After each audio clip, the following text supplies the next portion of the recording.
and as opposed to general tshuva. General tshuva is just a feeling that I need to be better. I need to get closer. I need to elevate, right? And it was a very, very beautiful description how Rav Kook described the experience of what those each feel like, and what wow. Wow. Nice.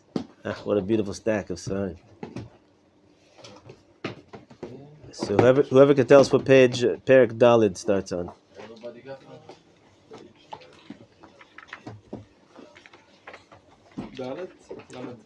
Lamed Hey.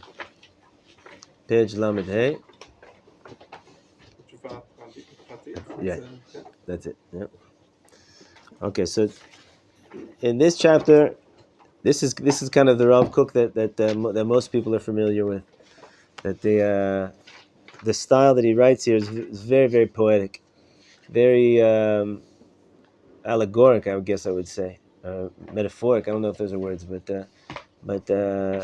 he's describing something so deep and so spiritual and so, how do you say, mufshat, gavoa, right? Vague, right? Huh? Elevated. All those are true. Everything you guys said is absolutely true. Esoteric. That's the word I'm looking for. Something that's esoteric. Something that's it's spiritual and it's very hard to put in words. And therefore most people don't even attempt to put them in words. Rav Kook tries to put it in words, but it's still very right. A lot of people read it and they a lot of Israelis that it's kind of like a feeling with Rav Kook that he speaks straight to your neshama, but your mind doesn't get it, right? And a lot of Bali Tshuva, Israeli Bali Tshuva, that when they're in the light of their first return to Torah, Rav Kook just speaks to them in a way that nothing else does. Then afterwards, if you try to get them to explain it, they might not be able to explain it even to themselves. He's speaking something very deeply. So, but anyway, we're going to try, as we do in this year, to try to take things that are very, very high and very esoteric and deep and exalted, all the words that you guys said, and try to mafshit it, to try to bring it down into understandable concepts, especially to something that we can relate to. So this chapter is called Perek Daled Tshuva Pratit VaYechidit, an individual, private person's tshuva, VaTshuva Klalit Atziburit Haolamit, and general, communal, and even global tshuva. Ba'olam of Knesset Yisrael, in the world and in Knesset Yisrael. Knesset Yisrael means, in a very general sense, it means the whole Am Yisrael. It also means on a higher level, which we'll speak about later. But basically, in basic terminology, tshuva of a private individual and tshuva of a tzibur. So up until this moment, until reading this title of the chapter, we thought that tshuva was really just a private thing, right? It's not. We don't really hear about communal tshuva so much. Maybe when we daven together, but even when we daven together in shul, and we're all saying Avinu Malkenu, and we're all saying Al Chet, right, on Yom Kippur, and we're all screaming out and crying out, saying Tehillim. It's also a lot of times there's a feeling it's as an individual. I'm an individual. I'm just doing it in a group, right? Kind of like a minyan, davening in a minyan, right? We need each other for the minyan, but we're really all davening our own davening. Is that how it's supposed to be? Really, it's really supposed to be a deeper experience than that. There's supposed to be a feel that we're davening together, right? Right now is the time in Am Yisrael, whenever there's tzar, whenever there's difficult times that Am Yisrael goes through, so we really feel it in the shuls, right? When you're crying out in Tehillim, we had the first, I think, 2 days after this war started, where I live, we made a Natzer Tefillah. The Rabbanim called that everybody should come, filled up the shul. We were screaming Tehillim, crying Shema Yisrael, everybody together. You felt like this was 200 people, 150 people, all davening as one unit, right? As opposed to a bunch of individuals davening together. Makes a big difference. But so Rav Kook says that there's such a thing as communal tshuva and even global tshuva. Okay, so let's jump in. Aleph. Shotvim hem zirmei tshuva. The streams of tshuva are flowing into the world, right? And right here in my Sefer, Philbert, I've got a note Um, trying to think how much of this I want to share.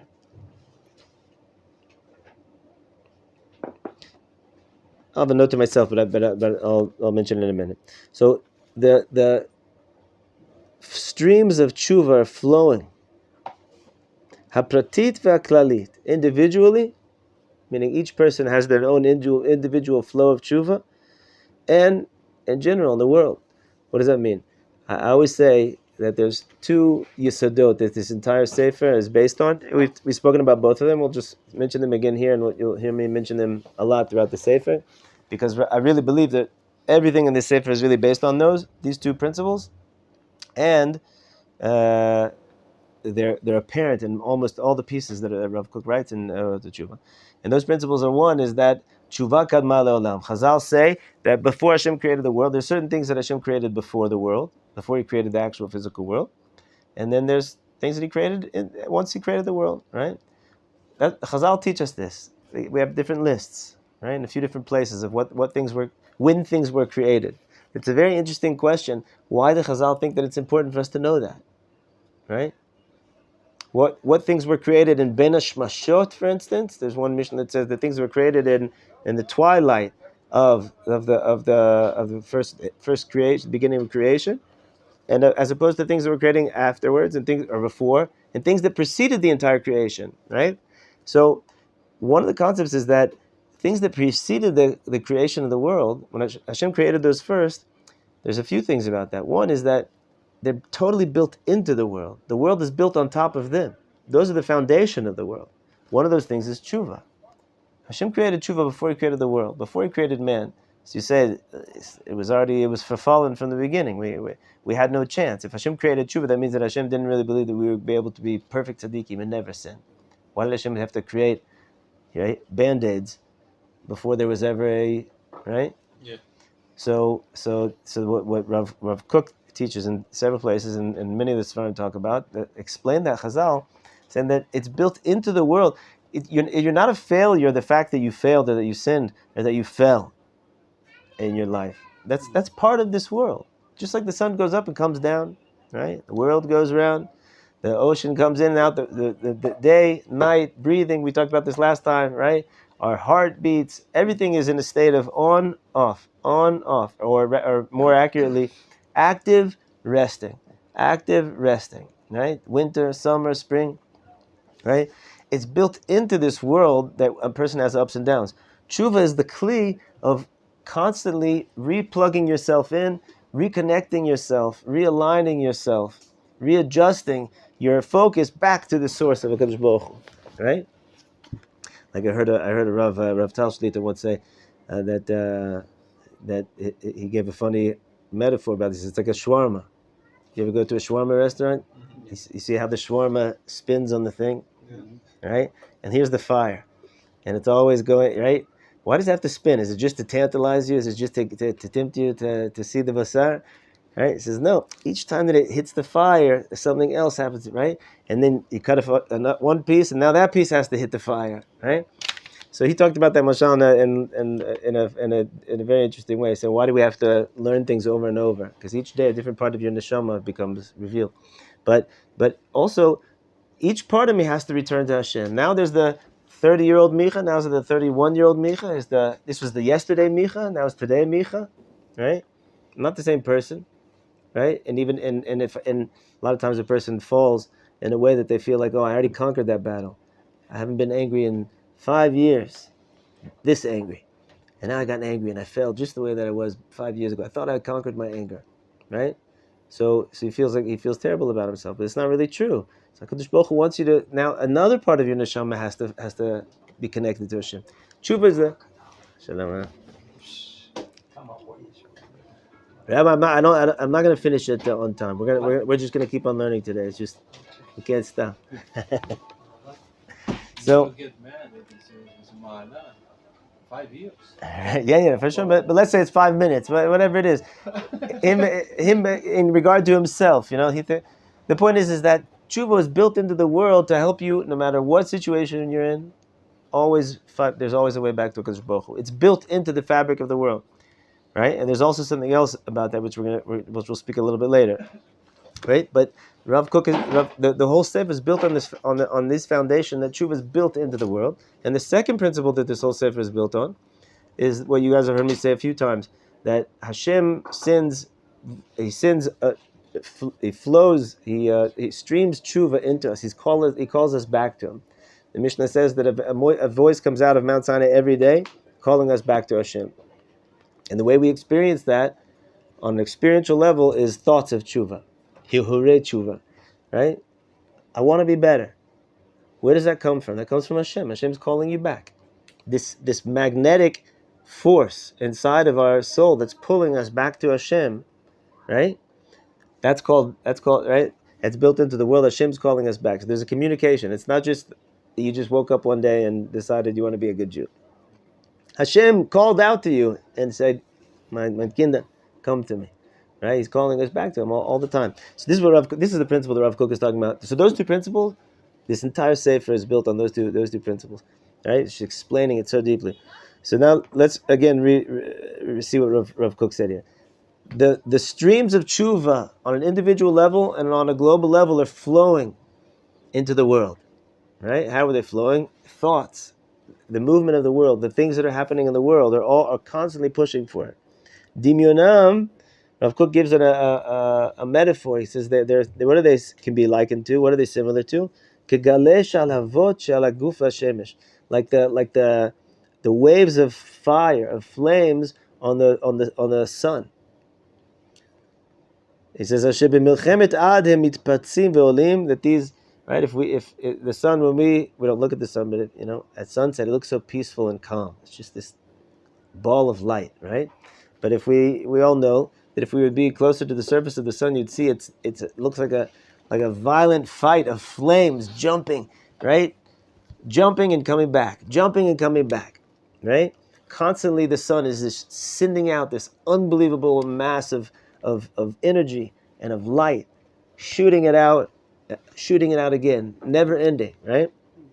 She said so too. That's what the flow of tshuva is like in the world.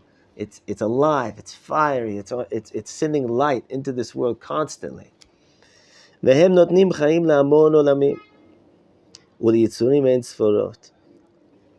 those waves of tshuva that Hashem is sending into the world give light to massive amounts of worlds and of creations, that an infinite amount of creations. Right? What does that mean? I don't know if I really know what Rav Kook means by that. But what I understand from that is that how did I say it? Has anybody ever seen a dead animal, or lahavdil, a dead human being? Yeah. It's a kind of a jolting experience. I mean, a dead human being is certainly a very jolting experience, right? What's the difference? Here's the body, here's the body, right? It's when the soul is no longer attached to the body, right? And you just feel how I didn't feel the presence of the soul. How we don't realize how intense it is to feel the presence of our own soul and of other people's soul all the time until we're faced with a person that doesn't have one in them right now. Right? Sorry to speak so intensely about that, but I'm just giving an example that the experience of life, the amount of life that's being injected into the world, flowing into the world every minute is so intense. We're just living on a level of high intensity, so we're not really sensitive to it so much, right? But it's not, and that life is not just so you can sit here and be like a cow and just eat grass and procreate. That's what it's all, right? Hashem is not just giving life to this world. I hope I'm speaking clearly. Hashem is trying to get this world. He's pushing this world constantly until its state of perfection. Hashem is like, so to speak, aching, yearning, pining for geula, for the total shlemut of everything. So he's shifting things, he's pushing things, right, and he's constantly not just calling us back to him, but pushing the world in that way, right? So these waves of tshuva that Hashem is sending into the world, it's giving life to everything. Meaning we're not here if we're just here to eat grass. So that's not we could already call it a day. You know what I mean? It's Hashem is the life that we have here is not just based on the life of physical life, actual being alive.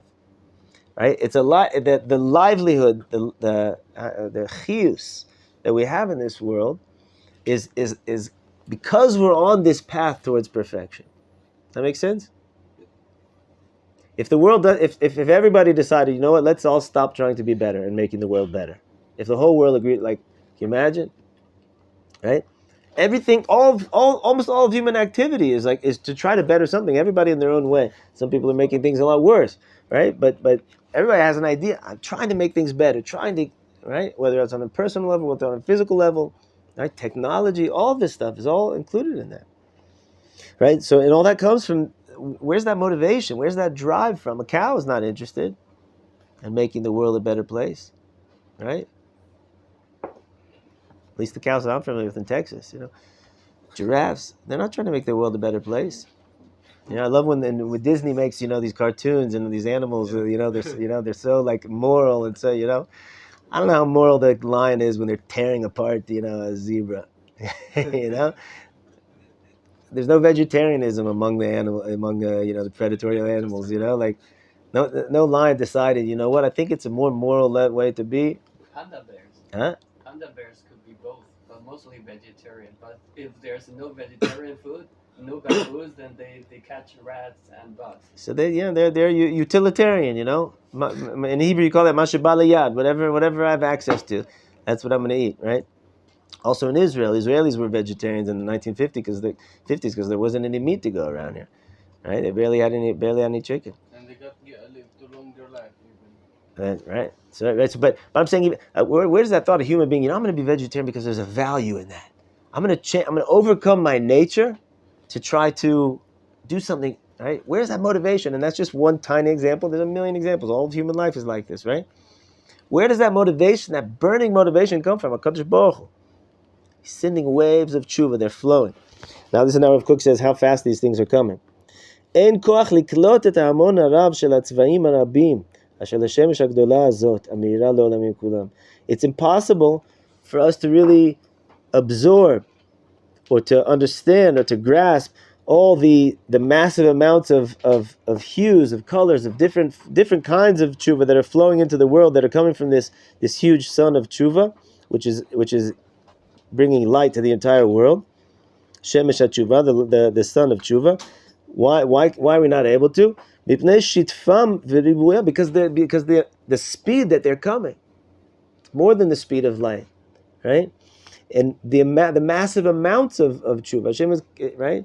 It's not like we have. It's like not like we get one once a year, There's a Gemara. I can't remember which Amoraim there were. It was Rava, Abaye, and Abba Umna.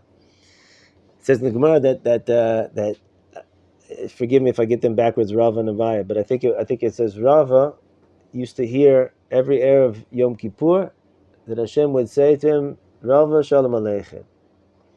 And in Abaye, every Erev Shabbos, he would hear Abaye Shalom Aleichem. Right? And so they thought they were on a very high level. These are Rava and Abaye, two of our greatest Amoraim. They're on almost every page of Gemara and Talmud Bavli. And then when they heard that there's a doctor named Abba Umna, a doctor in those days was a bloodletter, right? That was the refuah that they had. That he used to hear it every day. Boker Tov Abba Umna, and they were like, "Oh, Gewalt, we thought we were something." They were broken about it, right? That's what it says. The reason why, because Abba Umna was such a Baal Chesed, he did tremendous amounts of Chesed with people. But the point is that if you would hear once a morning Hashem said, he opens up the curtain, he says, Boker Tov. Have a great day. It would be pretty gewaldic, right? But the emphasis is that Kadosh Baruch Hu is not just saying Boker Tov to you. Hashem is saying all day long, he's screaming, he's singing, he's dancing with you. Hashem is with you all day long. We just don't feel it, right? It's impossible. It's coming so intensely that we can't. It's impossible for us to grasp it, right? Because of the amazing speed that they're coming in, the amazing flow and the massive amounts of calls that Hashem gives to the world. Because they themselves come from the source of life. It's not just like it's not like information overload we talk about, right? information overload is also, you can't grasp something because it's so intense and it's so fast and it's so, right? But this is not just all those things of intense and fast and massive amounts, but it's also coming from the source of life. It's coming from HaKadosh Baruch Hu, right? So, and we're so limited in our ability to grasp, to feel any of it. Just have a note here I want to say. Read to my, 1 second.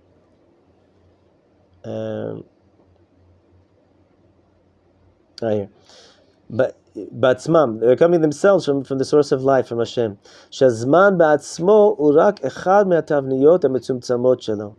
And all these waves of tshuva come in all the different dimensions, and where and Rav Kook, I don't really fully understand why he dafka wants to mention this one. He says that time is just one of the dimensions in which they're coming, meaning time is we're limited by time, right? We're limited. We're in a world where time is a part of the reality of this world, right? Hashem is not limited in time, right? So we view things very linearly, according to time, right? When we want to do something in the world, we want to accomplish something in the world, we have to play by the rules of time. It takes time to do these things, right? Hashem doesn't, right? Like we learned in the second chapter how there's sudden tshuva and gradual tshuva. Sudden tshuva is when Hashem just opens up your eyes. He sends like a bolt of lightning, and everything makes sense. And yesh kona olamoy basha'achas, like with the story that we learned about Rabbi Eliezer ben Dudia, that he did tshuva shlema in 1 hour. His whole life was a life of immorality, and in 1 hour he turned everything around. Totally turned everything around. It's right. Coming from honor and from right. respect to God, not from scared. But the point is that Hashem doesn't need a thing to need to work with time, right? Hashem does work with time, because that's one of the dimensions we're in, right? But in any event, he's here in one of the notes, he touches back upon something that we were talking about a few minutes ago, and we said that tshuva preceded the world. Before the world was created, Hashem created tshuva. So it doesn't just mean that tshuva is built into the world, and tshuva is the foundation of the world, and it's right. It also means that tshuva is not bound by the rules of the world.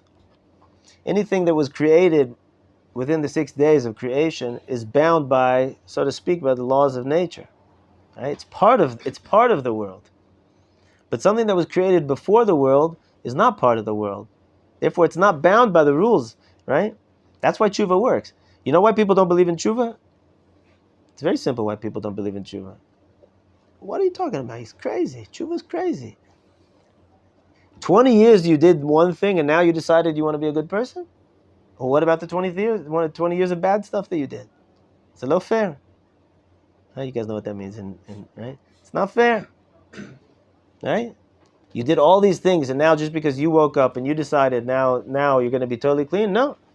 20 years in the pen, pay for everything you did, and then we can start, from the very beginning we can start, Kita Aleph. Right? But that's not how tshuva works. Tshuva is unbelievable. Tshuva, I did something bad. I did something wrong. Right? And now afterwards, I decided, you know what? I feel bad about that. Rabbanu Shalom, I wish I didn't do that. I want to be better. Please help me be metaken that. Right? And you go through the steps of tshuva, and you change the act that you did. Right? It's like a time machine. You actually change what you did. Right? And the Sefer say that, after 120 years, when we go up to Shemaim, that they replay our entire life for us, detail for detail. Right? And when the person did tshuva, a lot of the things that he thought was going to be in the movie are not going to be in the movie. Right? It's going to look different. He literally changed it. Right? Chazal say this is the most unbelievable thing, and the logical, rational mind, that doesn't believe in spirituality, that cannot grasp this.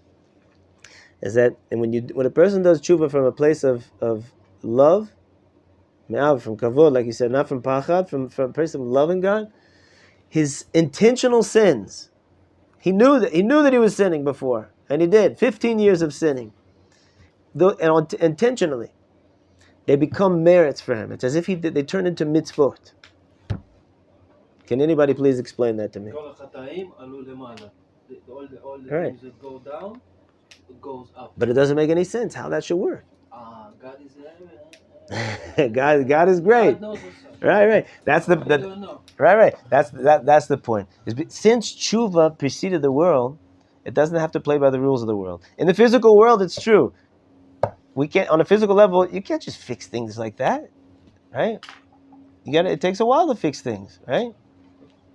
Chon? But tshuva doesn't play by those rules. Tshuva is above those rules. Therefore, tshuva is not bound by time. Yes, in 1 hour you can fix 100 years of living in the wrong way. You could totally fix it. He still Right? paid the price. Huh? The guy that did tshuva, he died. He died, and a person has to do, like Chazal call it tshuvat mishkal, balanced tshuva, right? In order for tshuva to really clean up everything, it has to be the same level of intensity of all that of what all those sins were, right? So, if on a level, I always say it in a very basic way, just to understand it. If on a pleasure scale, the pleasure that he got out of that sin was a 7, so his level of tshuva has to be on the intensity of tshuva scale, a level 7. It has to balance it out, right? And if not, so there's other things. He has, there's different things that happen to him in his life, right? Are coming to atone for him and to fix him up, right? But it's tshuva, but it works though. That's the amazing thing, and it works, right? Like Chazal say in Masechet Yoma, there's certain things that a person he does tshuva, and right away he does it. Lo zazmim koimoy. He doesn't leave his place, and he's forgiven, and he's completely atoned for, on the spot, instant tshuva. And then there's some tshuva that he has to wait until Yom Kippur, and then he's cleansed totally. And there's some that Yom Kippur and a little pekalach of suffering that he has to go through in his life. And sometimes there's certain things that only when his death itself totally atones for what he did, right? But the point is that it actually works. It actually works. If you go to your boss and you messed up like 20 times, and you cost the company, thousands of dollars in damage, and you say, "I'm really sorry. I'm going to do better next time." Right? I don't have to tell you guys, right? There's no forgiveness in this world. I mean, right? Like I've got a book that says, you give everybody a second chance, but don't give anybody a third chance. Right? So I get it, if it's like a car mechanic or whatever, But like on the level of tshuva, Hashem said, they say about the Rebbe Reb Zusha, one of the most beloved Hasidic rabbis of all time, the Rebbe Reb Zusha, he was very, very special, and he never referred to himself as I. Because he said there's only one I. Once Hashem said, Anochi Hashem Elokecha, nobody else should say I. So he would call himself in third person, Zusha. Zusha is thirsty. Zusha would love a cup of water. Right? That's what he would say about himself. So also when he would talk to Hashem, so they heard him doing tshuva one year in Elul, and he said, this is what he sounded like. He said, Ribbon Shalom, Zusha wants so badly to do tshuva, and Zusha means it so sincerely.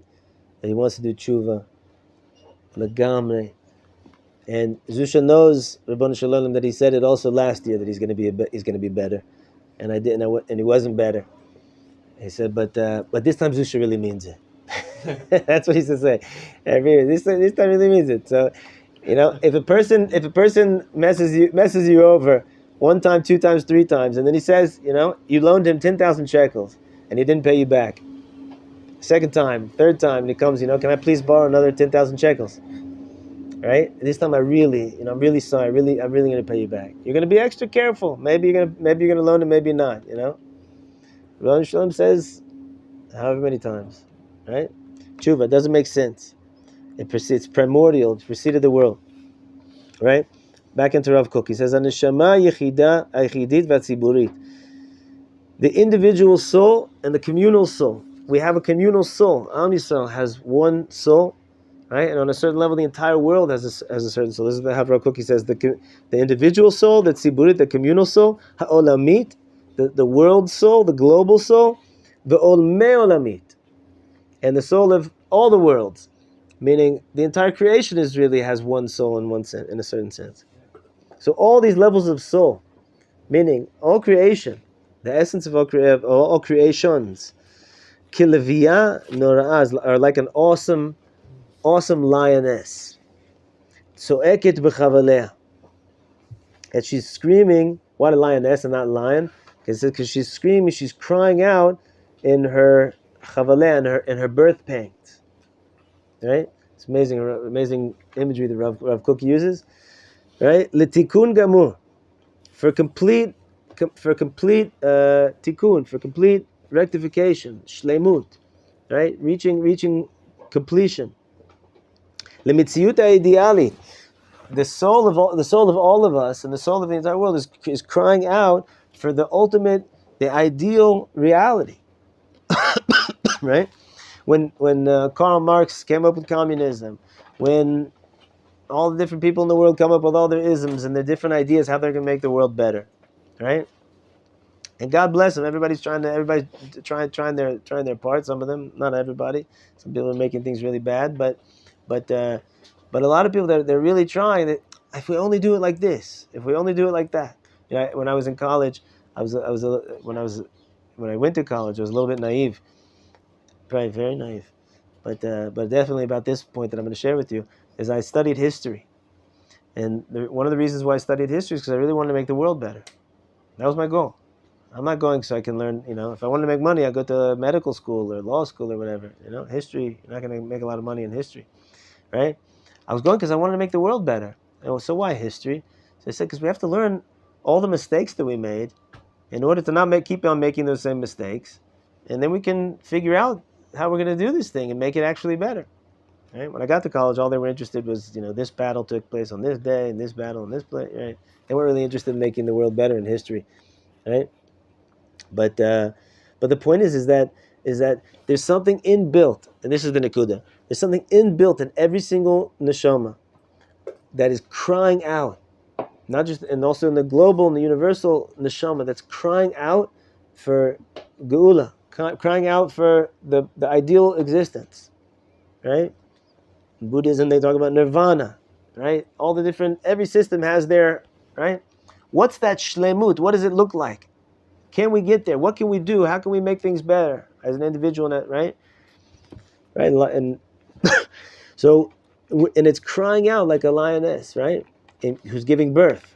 It's dafka the imagery that Rav Kook uses, because there's pain of when a person is in pain because he's being destroyed. There's pain of destruction, and then there's pain of birth, right?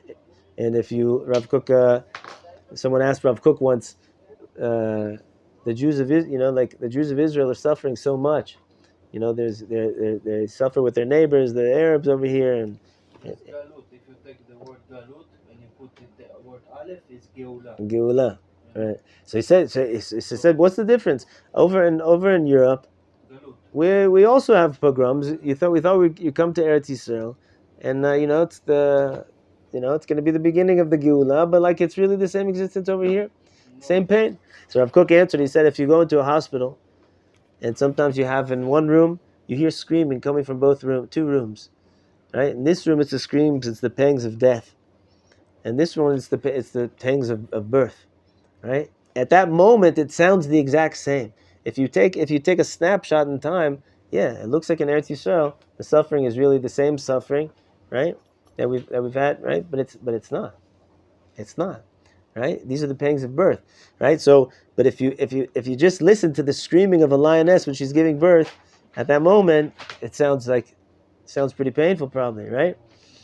But these are the pangs of birth. So it's not just this flowery, beautiful feeling that we have. Hey, what can we do to make the world a better place today, right? It's painful. The world is suffering because of all this need to reach the ideal existence, and we're still not there. Right? We're suffering immensely. Today we're suffering. What we're going through right now is exactly this. Suffering. Eretz Yisrael, we need to be better. Am Yisrael needs to be better. We need to be more shalem. We need to get more together with Hashem. Hashem is pushing us. Right? We have to have more achdus. Right? We feel these pangs inside of us. Right? Remember last week we talked about how sometimes, you go to the refrigerator. Something's stirring inside of you. So you go to the refrigerator. You see, it's the same things in the refrigerator that were there 5 minutes ago. So why'd you go back? You know what's in there, right? Sometimes that person has a spiritual pain, and he doesn't recognize it, right? It's a spiritual pain. This is not a physical pain. It's not a time to go to the doctor. I mean, not to the physical doctor. It's time to go to the ultimate doctor, right? We feel the pangs inside of us that don't let us just relax and just be not seekers of greatness, right? We have to seek greatness. It's built into us. So on one hand, it's painful, right? Because you can't just sit still for your whole life. On the other hand, it purifies you. Those pangs themselves are purifying, right? Memarkim is purifying. Mimarek is to like if you're cleaning a pot, for instance, and you want to clean it from all of its all the dirt that's on it. Huh? On the ktami, right? So it's right, right to clean it, right? Mimarek otanu, and he says kemelach ze shemamtik et habasar, hem mamtikim et kol merorotenu. So such amazing sentence here. Rav Kook says, he says, just like salt that sweetens meat. What does that mean? In halacha, the way that you take out the blood, we're not allowed to eat the blood. So the way you take out the blood out of meat to make it kosher is to put salt on it, right? And the salt takes out the blood, right? After you've salted meat or chicken, so you see the salt itself is a little bit red. Took out the blood, right? It sucks it sucks it out. It absorbs it, right? And in our terminology, it's interesting because it makes it salty. You know, people who haven't eaten kosher chicken, a lot of times they say, "Why is kosher chicken so salty?" Right? But sometimes people feel like that. But the point is that it's used salt. So salt is the opposite of sweetness. But according to our terminology, is it sweetens the meat. It sweetens the meat. Sweetening doesn't mean literally, taste buds wise sweet. It means it makes it more palatable. Now here in our terminology makes it kosher for us to eat it, right? So just like salt, which if you put it on a wound on a living person, right, it stings, right? But it sweetens the meat. So too, these pangs of tshuva that are inside of us, that are driven towards more greatness, are sweeten. They sweeten all of the bitterness of our lives. Now that's very interesting. Rav Kook says it. What's the bitterness of our lives? The bitterness of our lives is stuckness. Right? If you ask any person who's depressed, right? What's the feeling? One of the characteristics that every single one of them will tell you is, I feel just stuck. I can't move. Right? Every one of us knows this. Everyone knows this feeling of stuck. Right, takua. I can't move. I can't change anything. That's depression. Right? That's bitter. Right? As long as I can move and I can change something, I can do and I can better, so I still have got life. But the minute you take that away from me, or that I feel that it's taken away from me, so then it's bitterness, it's depression, right? So think about what Rav Kook is saying. This pain that I have that's motivating, pushing me to do tshuva, pushing me to get greater, right? I don't always understand that that's coming from Hashem and it's something that's spiritual, right? I might think that I'm being motivated to have a better career or whatever it is, right? There's nothing wrong with that, but as long as we realize that it's in the context of, our relationship with Hashem. But that driving, that thing that doesn't let me sleep, right? That is what sweetens my bitterness. That's what sweetens that place of stuckness in my life. Because if I feel like the world can't get any better and it's hopeless, so then the pain drives us to fix our lives, fix the world, fix other people's lives, right? They said about the Panovich Rav, the Rosh Hashiva for Rav Kahneman from Panovich, and many of his students and his entire community were destroyed in the Holocaust, and he came to Eretz Yisrael. In Eretz Yisrael, there was very few people learning Torah in those early years of the state of Israel, and he raised money, and he started building this huge base medrash in the middle of Bnei Brak. Bnei Brak in those days was sand dunes, right?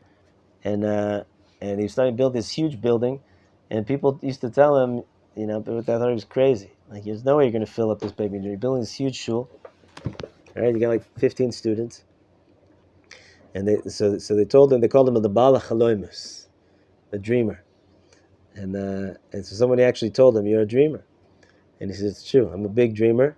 He said, "But I don't go to sleep. And I don't sleep, right? Meaning I'm working, right?" And now his yeshiva is one of the big yeshivas in Eretz Yisrael, big famous yeshiva, right? So, so here we go back in the Rav Kook. So, Bahagut milin, in words that we can contemplate, it's impossible for us to really encapsulate this thought.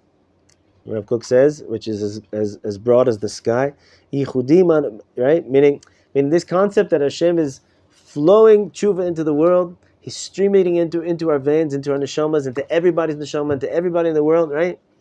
Even Rishaim. Even Rishaim, a lot of times, this is not for the context of this year so much, just to point it out. Even Rishaim, when they're doing their ma'aseh, their evil deeds, that also is pushing for to better the world, right? I don't know if I don't know what exactly they're experiencing, what they're feeling, but it's also coming to push things forward, right? There's no question, like this act that happened on Simchas Torah this year, right? They don't get any credit for it. Those animals, right? They want it. Huh? They want it. But there's the thing that's driving them. The thing that's driving them is also part of this mechanism of this stream of tshuva in the world, right? Of Hashem pushing things along, pushing things forward, right? Don't get comfortable. Don't get satisfied with mediocrity. Don't get satisfied with a small level, right? Hashem wants to give you the ideal level. Hashem wants this world to have its shleimut, right? So it's impossible for us to really, Rav Kook says, and you see, like, this piece is it's very esoteric in a certain sense, that it's impossible for words to be able to really encapsulate everything. But everything that we do, every tiny step that we make towards reaching out towards God, reaching out to the shleimut, this is what Rav Kook says we do. Yichudim anu miyachadim. We make unifications, right? Just like the Kabbalists talk about making unifications. We make unifications. B'shemot anu mechavnim.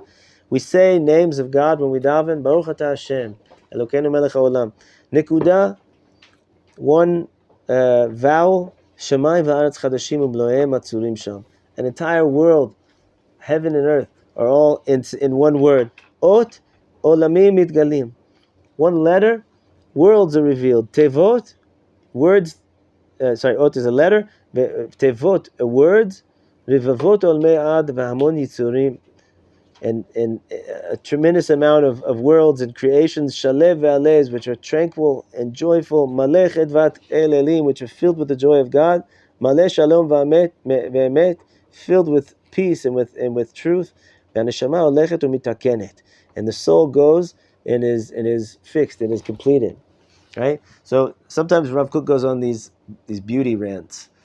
That he's just it's just like an explosion of light is what you feel like is what he's experiencing as he's writing it, right? True. I mean, the text is so dense and there's so much in there. Right. A A lot of words, a lot of adjectives and adverbs, but Rav Kook is saying is that you're making a bracha. You're saying Psukim de Zimra, Psukim, right? For a lot of people who are new to davening Shachris, they're like, wow, why do we have to say so many mizmorim and Shachris? It's a lot. Maybe it's like Mincha is a little bit easier. You just have Ashrei and then straight to Shmon Esrei. And Shachris, not only do you have everything before and after, but you also have Psukim de Zimra in it, right? And if you look in the commentaries of the Halacha, each piece was added, as the generations were going. So they kept on adding more and more. Right? Why do we need some of these psukim? Right? So Rav Kook says, one word, one vowel, one letter, worlds are happening. Worlds of shlemut are happening over there. Worlds of fixing are happening in that. Right? And you're yawning because it's morning and you're still tired trying to understand what the meaning of these words are. Right? But worlds are happening. Unifications are happening. And the soul goes and is being completed, is being fixed. Right? Why is that?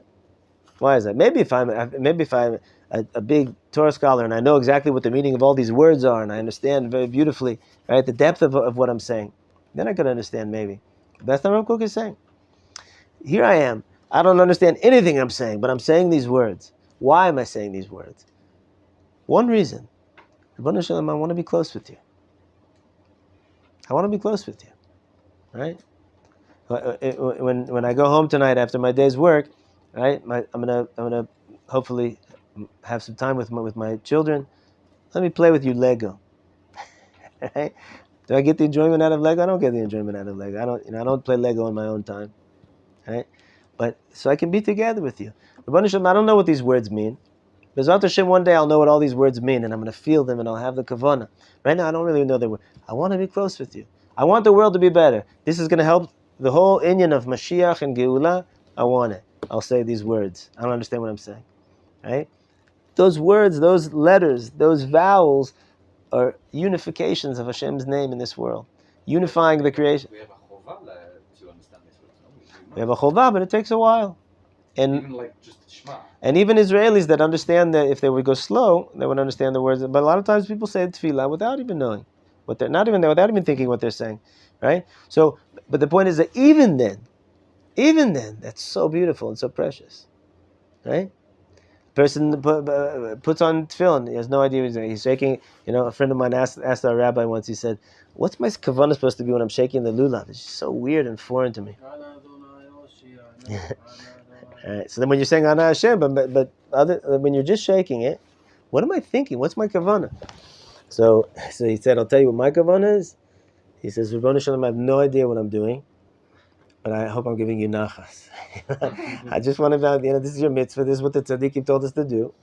I hope I'm giving you nachas, right? And even if I wouldn't have that kavanah, that's already my kavanah, because the reason why we're doing all of this, nobody's forcing anybody here to do any of this, right? And any yid, tachlis. Every ma'aseh that he does is a unification of Hashem's name in that sense, and he's pushing towards that total shleimus. B'ezrat Hashem. Okay, gentlemen. I hope it was a little bit understandable what Rav Kook was saying here.